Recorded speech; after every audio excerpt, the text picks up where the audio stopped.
Okay, hi everybody, welcome. I've got some interesting pottery related stories to share with you today, and we're going to talk about some ancient pottery of the Southwest. Got a little bit of news to share, and of course answering your questions. So if you've got any pottery related questions, go ahead and drop them in the chat anytime, and I'll try to get those all answered before we're done, okay? Just a little announcement before we get started. My Spring Potters Gathering, I've been doing this for 3-4 years now. Time flies. It's been a while. I started in the spring of 2023, so 23, 24, 25. This will be my 4th year doing this Spring Potters Gathering, and it's just a kind of informal get together. A bunch of friends. We camp out. Some of us camp. Some of us, stay in hotels if you don't like that kind of thing. We hang out. We fire pottery. We collect clay. That's going on this spring. So that's going to be March 20, the weekend of the March 20th, 21st, 22nd. So if you're interested in that, let me know. So that's going to be out at my property near the Chiricahuas. That's far southeast Arizona, and like I said, some of us are camping, some of us are staying in hotels and stuff. It's all good. But if you RSVP, let me know. Then I'll tell you the location and all the details. That is open to not just anybody. It's not open to the general public. That's channel members, patrons, Ancient Potters Club members. So any of those things. If you want to come and you're not currently one of those, you can buy like the low cost Patreon member or the YouTube channel member for like I think $1.99, and literally you could sign up in March and you could cancel in April. So you could come to it for $1.99 if you wanted to. So think about that. It's a lot of fun. Also, if you're wanting to learn more about primitive pottery, it's a great way to ask questions, of me directly, as well as, to see. We'll be firing pottery, we'll be digging clay. So we're going to be doing that stuff and talking about it. So I'd love, more people to show up and have a good time. And that's on my website. There's more information on my website, which is ancientpottery.how is my website. So you can always go there and check out, learn about that and I think my other workshops, I have 2 other spring workshops. I say other spring workshops. This is the Spring Potters Gathering is not a workshop, just a get together. I do have 2 workshops in the spring, but I think they're both full at this time. So there will be more workshops in the fall, but I haven't scheduled those yet. Those probably won't be announced till April or May. Usually I schedule about 6 months ahead of time. And then the pottery of the, let me see, I've got this in the wrong order. Let me see if I can turn these on. Hey, the pottery of the week this week is Sikyatki Polychrome. So we're going to talk a little bit about Sikyatki. Sikyatki is a what do they call it? Ancestral Hopi type. So I believe the Hopi word is Hitsatsanem. Those are their ancestors. That's the term they prefer to, Anasazi. I think it's Hitsatsanem. I sometimes get these native words wrong, so forgive me if I'm mispronouncing it, but that's their word for their ancestors. So this was made between 1375 and 1630. And I don't think it's an accident that this type started to be made at 1375. That is exactly the time that, so the White Mountain Redwares were being made south and east of there on the Mogollon Rim. 1375 is right around the time when the White Mountains began to be abandoned. People left that area around like where Show Low, Arizona is today. There was a big hive of people in that area, villages that were making some really artistic pottery. And then they started splitting right about, I think they usually say 1380, 1385, but right in that same period of time. And this Sikyatki was really a blossoming of artistic talent, a fluorescence of artistic expression that happened there in the Hopi Mesas. Just really beautiful, and not just beautiful, but like each pot is unique. And I have several of them here. So there's a lot of really beautiful designs, and they vary so much. So there's so much different types of expression. It's very interesting. And so like in a lot of pottery, prehistoric potteries in the Southwest, you'll see the same designs repeated over and over again. Or even in something like Salado, where there's a variety of designs, you'll notice that most of those designs are repeated again and again on different pots. Whereas with this Sikyatki stuff, it's very, very expressive. It's very original. As almost every pot is completely unique. So really beautiful stuff and beautiful colors. And so I've got a few here from different museums to show you. And then sometimes they do have, illustrations of animals or plants and different things. This is obviously a moth on this one, which is interesting. This is from the museum in Deming. And then this is some stuff that's in the Arizona State Museum and University of Arizona campus in Tucson. And this shows the different types. So it kind of evolved out of that jetted black on yellow, which you can see there at the top, 1350 to 1630. But what we call Sikyatki isn't all actually Sikyatki. So Sikyatki is the bottom center piece there, Sikyatki Polychrome. You can see it says 1375 to 1630. But a lot of what people that look at this pottery would call Sikyatki is actually that. So if you look at the top right, Iwatavi Polychrome, 1400 to 1630. So Iwatavi is like the same kind of designs, the same colors, but it's got this sgraffito in it, places where they've etched through the painted design. So they'll paint, in this case, there's this, you can see this area here that's painted with like a manganese mineral black, and then they've used a sharp object, heaven knows what, a rock, a thorn from a plant. Excuse me. They've used something to etch through it to make those designs, what you would call sgraffito. So although it looks like Sikyatki on first inspection, it's really Iwatavi. And then the same is that, and I'm going to blow this name too. It's Kawaiku, I think, Polychrome on the bottom right there, which again looks very much like Sikyatki, similar time frame, but it's got large areas of white on it as well. And so again, a lot of times people will use Sikyatki as kind of a catch-all for all that type of pottery, but there are actually different types similar. And this is the description from that Arizona State Museum, the written descriptions of those types. So if you have questions about that, if you're interested in learning more, you can come back, pause this video, and kind of look at the different descriptions and how they differ. But I think it's interesting. Hopefully you do too. And that's the type. Just a fascinating type of pottery that was made here in the Southwest, and that's very unique. It was traded all over that Sikyatki, and there's nothing else like it in the history of the Southwest. It's so unique and it's so beautiful, and the designs are quite different. So let me before I get into the couple news stories I have here to share with you, make sure I catch up on all your the chat here, and I haven't lost anybody. Angela's here. It's good to see you, Angela. Gopher, I'm glad I was able to catch this on time today. All right, Gopher, I'm glad you made it. Weeble Wobble Fleeb, stoked to have caught you on live stream. You rule, man. I have processed some clay and found in my yard. It's workable, but it seems to dry and crack so fast. I haven't added temper to it. Oh, well, if it's drying that fast, maybe it's not pure clay. Maybe it's already got some temper materials in it. So you're going to have to do some experimenting. Tommy 153 Fishes, we appreciate you. Appreciate it, Tommy. Glad you could make it. Justin Dean Comedy, glad to be here.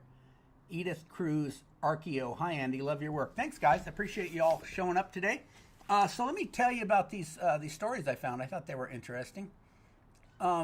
This first one is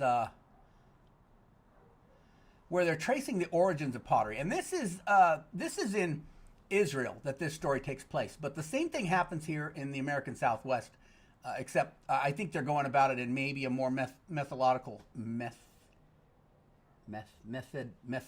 approach there in Israel. But let's get into it, and then we'll see the details. One of the most common finds on an excavation site are pottery sherds. What you don't often find are the kilns where the vessels were made.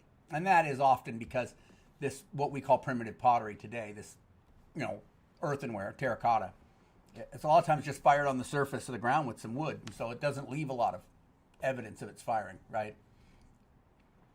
The Israel Antiquities Authority announced a new Israeli research initiative that will use scientific methods to determine where discovered vessels were made. So they're trying to track down where these pots were made. This is very useful, and I know they've done some of that in the Southwest. The joint project will be headed by Dr. Anat Cohen Weinberg of the IAA and Professor Alexander Fantelkin of Tel Aviv University. Their analysis will help bridge the gap between where pottery was discovered and where it was fired in a kiln. Not necessarily where it was fired, but where it was made. Actually, what they're looking at is where the raw materials, the clay and temper and such, came from, which tells them where it was made and presumably where it was fired, right?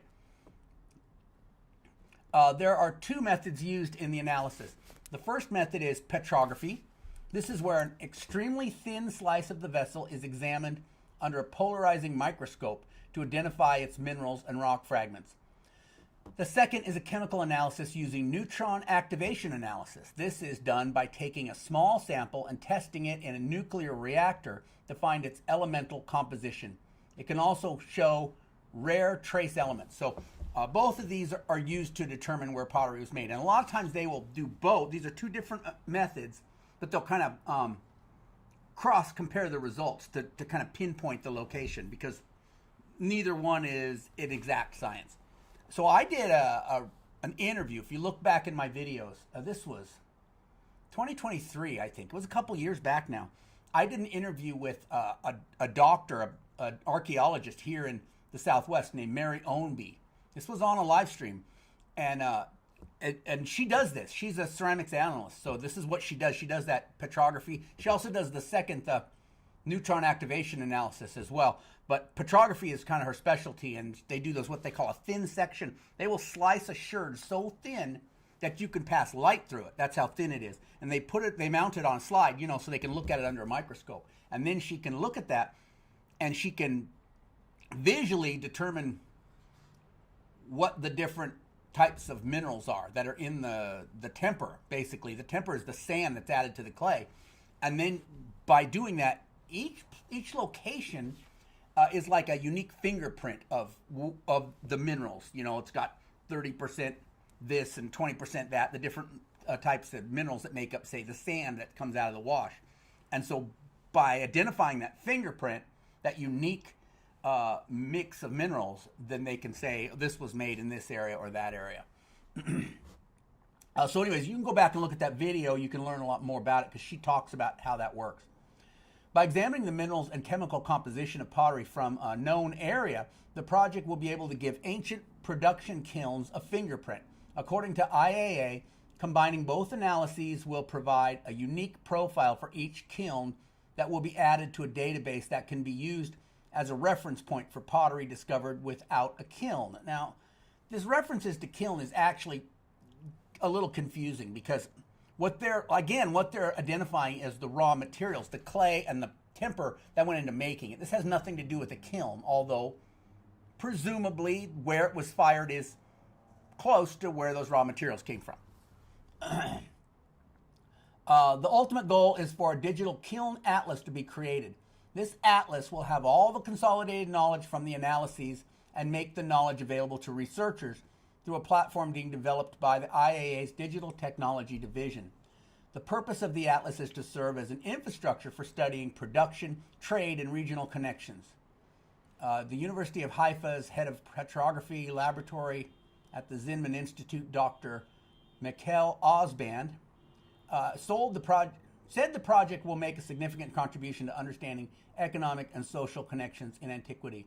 Combining the scientific methods will help archaeologists put the pieces together from the past, bringing Israel's ancient civilizations to life. So a really great, some of this, as I said, have been done in the Southwest, but a lot more needs to be done. I have a feeling that Israel is going about this in a much more robust manner than the bit work that's been done here in the Southwest. That Israel takes their archaeology very seriously, and I think maybe there's a political aspect to Israel's involvement in archaeology, but it'd be nice to see that kind of stuff going on here in the Southwest. Because what they have done in the Southwest that I'm aware of is like Sikyatki Polychromes. They have been able to begin, honestly, they've just started in the last few years, and it's been here and there, to piece together where this stuff was made. And it's fascinating not only to learn that all these villages that were using the pottery weren't making the pottery, and then they could figure out where it's coming from. So like down in my area, if you come to my property in March, there's a ruin there. And they've determined that the ruins in that area have, of the decorated pottery. You know, it's like 75% of the decorated pottery is Sikyatki Polychrome. They've been able to determine through these same methods that almost none of it, you know, like almost none, like maybe almost 100% of all the Sikyatki Polychromes, and like I said, of the decorated, that's like 90%, it wasn't made there. So you would think, looking at it, because there's so much of it, that it must be made locally. It was all being imported from the Gila, over 100 miles away. So this is some fascinating stuff, and it tells a lot about the way people lived back in the day. Let me go back to the chat here and make sure I'm all caught up. Let's see, Cold Stony, howdy Andy, made it this time. Glad you made it. Ren Pixie is here. Hey. It's actually an official Ancient Pottery live stream now that Ren Pixie is here. Pam Buss. Hey, Andy and peeps. Glad to see you here, Pam. I have really loved your recent videos. Your video on temper has inspired me to experiment with volcanic ash temper, said Rio Provoc. Oh, Rio, it's good to see you here. Yeah. There's a lot of possibilities on temper, and you're in a great place for volcanic ash. Rio lives in Flagstaff, which is, you know, a lot of volcano stuff up there. Puckingry 915 says, I just finished working my yard clay levigation method because it's all wet already from the ground. What you gonna do when you run out of midwinter? When you run out midwinter? Oh, run out of clay? Yeah, I guess, right? And that's what you're gonna do. Can you find locations of the places it was mined? I think they can do that with certain minerals and trade it across the Southwest. A lot of what those methods I was talking about, there's some assumptions being made, right? So, for example, and this is, I don't know, you know, all the details about the Israeli stuff, but here in the Southwest, what they did was they did that neutron activation analysis on the planeware sherds from the site. And then they assumed that all the planeware was locally made, which is probably a fair assumption. Then they did the same analysis on the decorated ware. And when the decorated ware had the same chemical fingerprint that the planeware did, they said this decorated ware was made here. But if it matched, sometimes the decorated ware, say Sikyatki Polychrome, had the same chemical fingerprint of planeware from someplace 50 miles away, then they'll say, okay, this polychrome pot was made 50 miles away over here. And so there's a little bit of guessing. But so and then just because it's local doesn't mean they can identify the individual clay source. But perhaps they can get down to finding individual clay sources. But it certainly gives them a location to begin looking for sure. Cold Stony says, can they find locations of the places it was mined? Oh, I read that. Yeah, that's where I was. I know the Southwest potter of Pueblo Isleta often said that the clay was kinnick or something so strong it was like bone porcelain. Huh, I've never heard that about Isleta pottery. It must have some really good clay there. Hi, Uncle Andy. That's Robert Swain. That's my nephew. Hey, Robert. Donator6 says, hey, Andy, I've been really enjoying your videos on pottery firing techniques. I'm heading in my last semester now, finishing up archaeology degree, specializing in ceramic analysis. Keep up the great work. Hey, that's cool. So you know something about what we're talking about. Go ahead and jump in if I say something wrong there, Donator6. All right, going back to where we were, the last story I have is this one here about a 3,000-year-old pottery workshop, which is pretty cool. So, got the wrong thing selected. Hold on, I'll get this figured out. All right, so here we go about the pottery workshop. Skipping down to get to the article, the Dinka settlement complex, which includes, should I read that top thing? Maybe.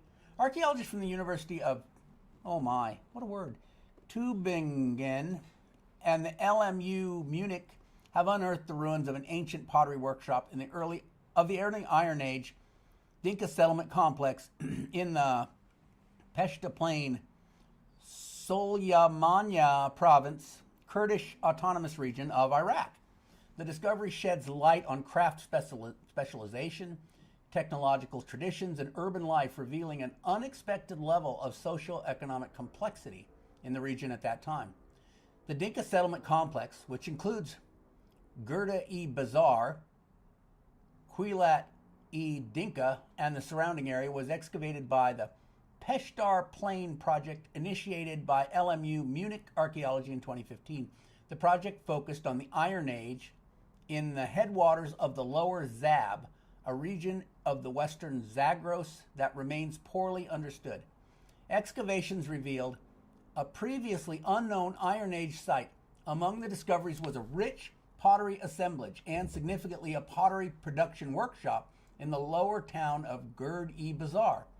This workshop included 2 updraft kilns and production tools dated to between approximately 1200 and 800 BCE.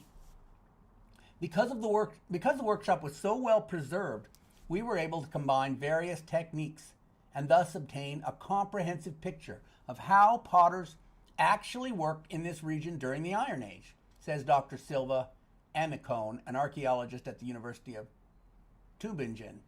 This article is full of fun words to pronounce. The archaeologists examined the materials, including raw clay, finished pottery, and the kiln linings, as well as the kiln fill and the remains of the fuel used during firing. By analyzing the mineralogy and microstructure of the clay and pottery samples, and by establishing the presence of specific minerals, they identified the raw materials and manufacture technique used to produce the pottery. The analysis shows that although vessels from the settlement were shaped and finished in slightly different ways, likely depending on their intended function, these variations were embedded within a modular and well-organized production system that probably served not only the Dinka settlement complex, but also the surrounding region, in which the Gurd-e-Bazar workshop likely played a central role. What I found in the Southwest is a lot of times when you find these villages that were producing a lot of pottery, like this, can't think of the name, something bizarre. Anyways, this particular village is that almost every time the archaeologists say, this was a village that was producing a lot of pottery, you can go out there and determine that there was a really good clay source nearby. And I bet the same is true in the Middle East. When you find the place where they're making the pottery is being made there for a reason. It's not just because the people have the skill, because the people with the skill can move in. But the clay, you're not going to be transporting that 30, 50 miles back in those days. So it's better to locate the workshop right on top of the clay source. And I bet they would find the same thing over there. This suggests that pottery manufacture was integral to the urban layout of the Gurd-e-Bazar, formed part of a network of workshops operating according to common procedures. Our results show that pottery was typically fired at relatively low temperatures, below 900 degrees Celsius. Well, that's no big surprise. That is exactly what the temperature you're looking for when you're making earthenware or terracotta pottery. That's over 900, you have all kinds of problems, right? Because then it's going to start to vitrify, right? And you're going to have problems with, if you haven't done it right, you're going to have trouble with bloating. You can have problems with the colors not coming out as you would expect. So really, that's right where they need it to be. They know what they're doing. The archaeologists don't, because they're always comparing it to, electric kilns and stuff, which is common today, but was not back then. If you're firing in primitive methods, even with an updraft kiln, you got to work hard to get it up over 900 C. And why would they do that? That was what was expected at the time. Under oxidizing conditions, which is great, with relatively slow heating rates and short dwelling times in simple updraft kilns. So that's real similar to the kiln that I built here in my backyard a few years ago. You can watch that video, or the one I had at my last house. So I built a few of these simple updraft kilns, and it's a great way to fire. It's very fuel efficient. The only reason I stopped was because I had trouble getting the right oxidation atmosphere I was after. But they're a great way to fire, especially in Iraq. It's like Arizona, right? It's a desert region. They have limited fuel resources, and so an updraft kiln allows you to be more economical with your fuel. The variability observed in microstructural and mineralogical features is best explained by the fact that our samples reflect different firing events conducted within a shared technological framework. All vessel types appear to have been fired using similar methods, reflecting a coherent pyrotechnological tradition. The study of pottery production in the Dinka settlement complex offers a unique glimpse into the organization and innovative strength of early urban societies, said Professor Donshika Karla Polman, president of the University of Tübingen. These findings reveal how technological knowledge and communal structures laid the foundation for the cultural development more than 2,500 years ago. Research of this kind reminds us that progress has always been a collective achievement, then as now. Fascinating stuff. And they found, nothing like this, exactly like this, has been found in the Southwest, but they did find a pottery production workshop at Snaketown. Snaketown is the largest of the Hohokam settlements. It's south of Phoenix. And so if you look at, there's an old book, it's called Hohokam, and it's by Emil Howry, who was the archaeologist that excavated that. It's really thick. And it was published, I don't know, in the 70s maybe, possibly early 80s. There's a whole, I don't know if it's a chapter, but several pages with pictures and text describing that pottery production workshop. Very similar to this in that it's not, well, when I say similar, they didn't have updraft kilns and that sort of thing, but they were firing right in that same temperature. They were sitting right on really good clay, and they had places where they were preparing the clay, clay kneading bins, places where they were forming the pots, other places where they were firing, all within close proximity. Like they had a whole, industry set up. So very cool stuff. Cool that you can find stuff like that. And it can tell you a lot about how the pottery was made. I think these archaeologists are drawing some weird conclusions from it. But they're archaeologists. They're overthinking things. They're not seeing it from a potter's standpoint. But for us, right, if we're trying to recreate the pottery of ancient Iraq, it'd be so valuable to learn how they were firing, to see pictures, which we didn't get in that article, of their updraft kilns, and go out and recreate that. And I know there's people in the Middle East who are doing similar to what I do. In fact, there's a guy with a YouTube channel does pottery, and I think he's in Jordan. Anyways, and there's a guy in United Arab Emirates that emails me all the time. Not all the time, but occasionally. So there are people interested in this kind of stuff that are over there. So lots of good archaeology going on over there. Let me get back to the chat really fast, make sure I'm not missing anything. Where was I at?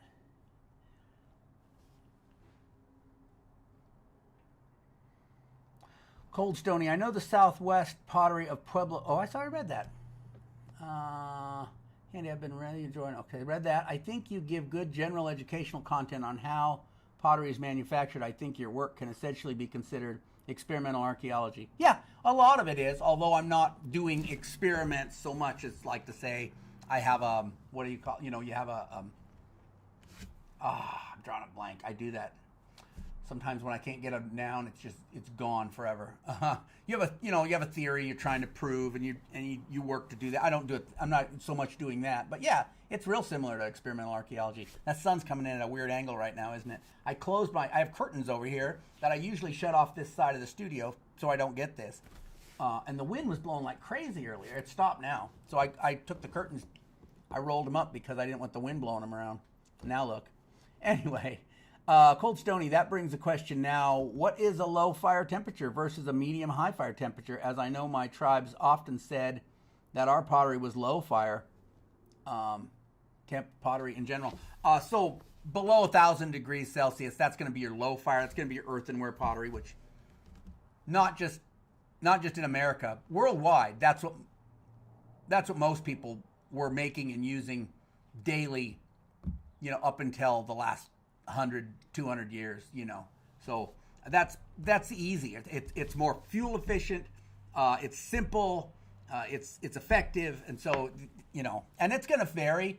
You can make earthenware with like 700 degrees, or you can run up to 859. Depends on your clay too. Some clays can't handle 900. Some clays you got to fire down at the 700s. This is my new cereal bowl. I made a video. I sealed it. And then I ate cornflakes in it. And that video will come out, I think, Friday. I think if I'm gonna keep doing these on Wednesday, then I'm gonna change my video upload schedule to Friday. So that's what I'm planning right now. So I'm working on that video. I've got it all filmed. I've got the rough cut of the video of the edit, but I'm still refining the timing and adding like background music and sound effects and all that. text on the screen. So I think that'll be done tomorrow, hopefully. That's where that's at. So, if you wouldn't mind, give me a like, because that'll really help me out. And don't forget that Spring Potters Gathering, March 20th through the 22nd. If you're interested in coming, you just let me know, and we'll make it work. I appreciate you all showing up here today, and I'll see you next week. So catch you next time.